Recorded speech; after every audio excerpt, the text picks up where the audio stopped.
Walk around the pole.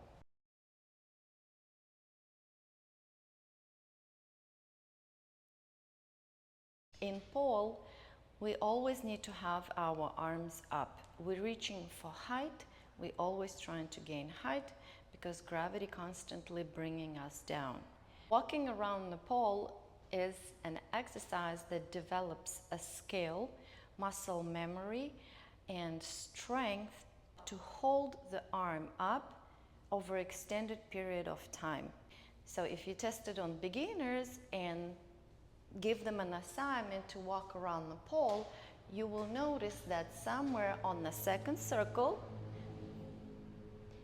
arm is going to slide down.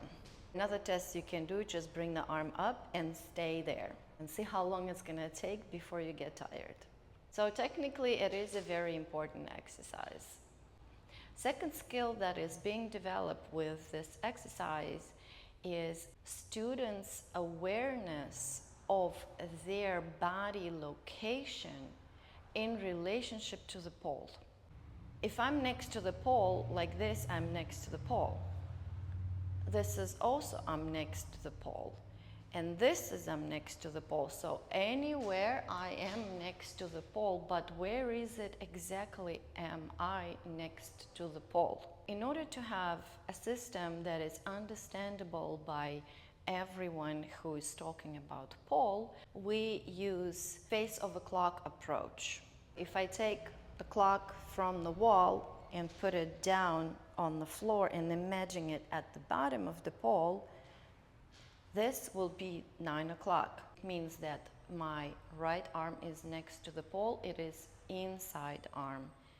It's closer to the pole. This is the outside arm. It's further away from the pole. This is inside leg. It's close to the pole.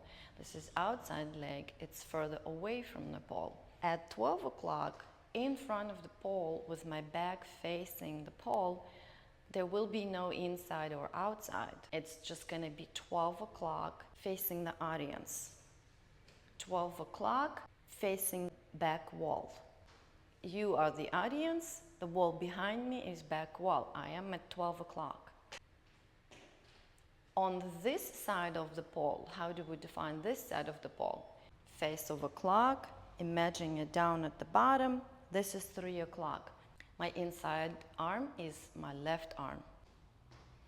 Now I am behind the pole. I am at 6 o'clock. There is no inside or outside here. I can face the audience. I can face back wall. I can be at 6 o'clock sideways toward the pole. And here in this position as a teacher, you will find connection with the space that makes sense to your students. For example, we have the back door there, we have curtains there, we have mats there. So my directions would be I am at 6 o'clock facing the bathroom. Or I'm also at 6 o'clock, but I'm facing front desk. Those concepts need to be developed in students in order to work on precise execution of an element or a choreography. And I walk. 12, 3, 6, 9. I define which leg is going to go first and make my assignment walk around the pole starting with my inside foot. Inside foot. 12, 3, 6, 9. We can walk with outside foot. 12, 3, 6, 9. What it does is teaching a student to recognize the body part in relationship to the pole, legs specifically. And also, it teaches the student to have the arm up. When we walk in heels in pole choreo classes, little thing is being added on. Optical illusion. We create this shape. My feet are next to the pole, they close to the pole. But I'm pulling the body away from the pole. So pole tricks. choreo in heels.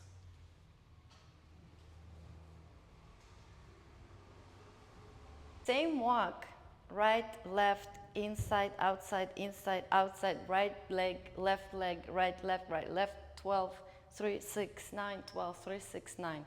But it looks different. How? The trick is to keep the feet close to the pole, to pull the hips away from the pole, and shift weight each step.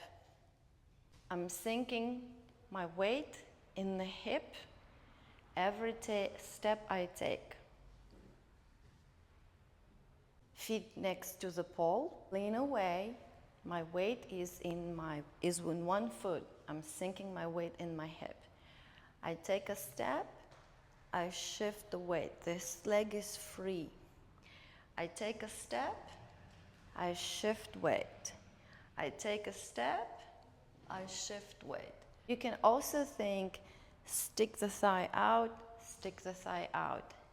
Not butt, thigh to the side. Not back, but to the side. From here, side, side, side, side. So my tailbone is flat and I go side, side, side, side. Not arched. That's gonna be wiggling.